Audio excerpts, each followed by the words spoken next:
yeroo ammaan tana biyyi Masri biyyi Ijiptii sababa lola Iraanii fi Ameerikaatiin miidhaa hamaa keessa buutee jirti. Ministeerri dhimma alaa Masri uummata biyyaatiif sa'aatii sadii booda suuqii fi dukkaanaa fi mana nyaataa kaaffee galgala sa'aatii sadii booda akka cuftan jee ibsa baasee jira. Kuni magaalaa Kaayirooti. Yeroo ammaan tana magaalaan guutuun magaalaan Kaayiroodha akkanatti dhaamtudha. Bakkoota garaagaraa ifaan hin jiru. Sababni isaa humni ibsaa Ijiptii kan hawaasaaf tajaajila kennu harki tokko gaazaan yookaan benziilaan waan ta'eef jecha magaalaan guutuun yeroo ammaan tana haala fakkaatti. Hawaasni immoo kanarraa komii guddaa qaba. Mindaa kafallaa, gibira kafallaa, taaksiidha jira, elektiriika kafallaa kana wajjin gartee akkamitti ol baasa jedhaniiti komii qabu dubbataa jira. Dhugumatti lolli Iraanii fi Ameerikaa Israa'el kun addunyaa hundarratti dhiibbaa guddaa fidee jira. Keessattuu gartee biyya teenya yeroo ammaan tana alhamdulillah rakkinni kun hin jiru. Ifaan magaalaa guutuu ifa jira. Maaliif bishaan irra fayyadamna gaazaa yookaan benziilaa miti. Kun nuuf carraa guddaadha. Garuu mootummaan Itoophiyaa yeroo ammaan tana ibsa baasee jira. Gaazaa yookaan benziilaa yookaan naaftaa seeraan gartee akka fayyadaman Itoophiyaan elektiriika kan irraa maddisiistu bishaan irraa kun immoo Itoophiyaadhaaf carraa guddaadha. Biyya tollaatiif illee dabarsitee kan dandeessi. Kun immoo Itoophiyaaf galii guddaadha, carraa guddaadha, waan gaariidha. Ijipti kun kana fakkaatti uummanni akka itti raawwata. Biyya teenya alhamdulillah ifaan halkanii guyyaa nu ifa. Kun carraa guddaadha.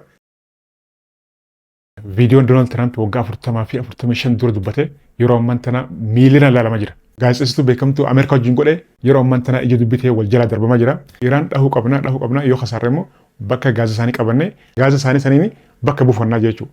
Ammallee guyyaa lama dura akkana jedhe Iraan keessa bakka odola akka argaa jirru bakka Iraan gaaza parsantii 80 keessaa baastu bakka gartee umurii dheeraa qabachuu odolli kargaadha Iraaniif jiruu fi jireenya ikoonomiitii bakka gartee istiraatejii bakka addaati jechuudha. Doonaald Tiraamp ammallee bakka san qabachuu qabna jee guyyaa lama dura dubbatee jira. Waggaa 40 duraatii fi waan ammaan tana yeroo wal bira fiddu waan ajaa'ibaati. Waggaa 40 dura gaafa Tiraamp Iraan dhoowwinee qabachuu qabna gaafa najusanii zabana sanillee Iraanii fi Ameerikaan haala hamaa keessa wajjin turanii. Haasawni Doonaald Tiraamp zabana san godhe arraan tana ija dubbitee sooshaal miidiyaa gubbaa deemaa jira. Isin yaada keessan asirratti maal jettame? Koomenti barreessaa. Viidiyoo laashar godha yaa subraa foloo godha keessan. Waa'ee lola Iraanii fi Ameerikaa Israa'el wal qabatee biyyoonni Awurooppaa tokko tokko yeroo ammaan tana murtee mataa isaanii murteessaa jiranii. Faransaay, Poolaand, Xaaliyaan biyyoonni kun Ameerikaa wajjin lola Iraan irratti hin hirmaannu jedhanii didanii jiranii. Inumaatu xayyaarri meeshaa waraanaa fe'atee deemu qilleensa keenya keessa akka hin baane jedhanii uggura kaa'anii jiranii. Kuni Ameerikaa hedduu dallansee jira. Faransaay ifaan ifatti xiyyaarri meeshaa waraanaa fe'atee deemu kan Iraan dha'uudhaaf deemu qilleensa keenya keessa akka hin baane ni cufattee ifaan ifatti beeksisuu jirti.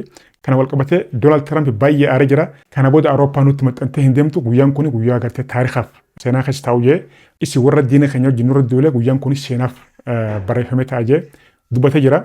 Ispeen guutumaan guututti buufata waraanaa Ameerikaadhaaf hin hayyamottee dhorktee jirti. Kunis Ameerikaa hedduu dallansee jira.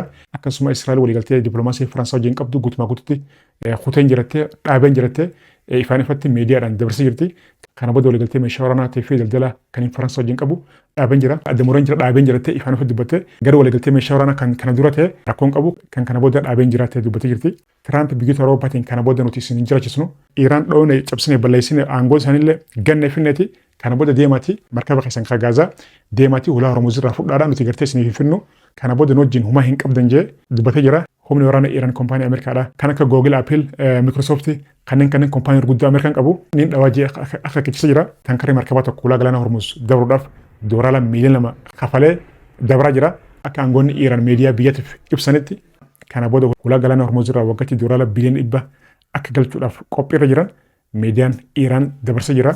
Kana booda taankarri kamuu markaba kamuu kafaltiidhaan gartee akka dabru gibira kafalanii keellaadhaaf kafalanii akka dabran murteessuudhaaf qophaa jiranii. Ameerikaan immoo dabalataan meeshaa waraanaa gurguddaadhaa fi humna waraanaa hedduu karaa Iraan bobbaasaa jira. Waan jiru hordofee biraan egaa viidiyoo laashar godha yaa subirraa foloo godha guys, I love you.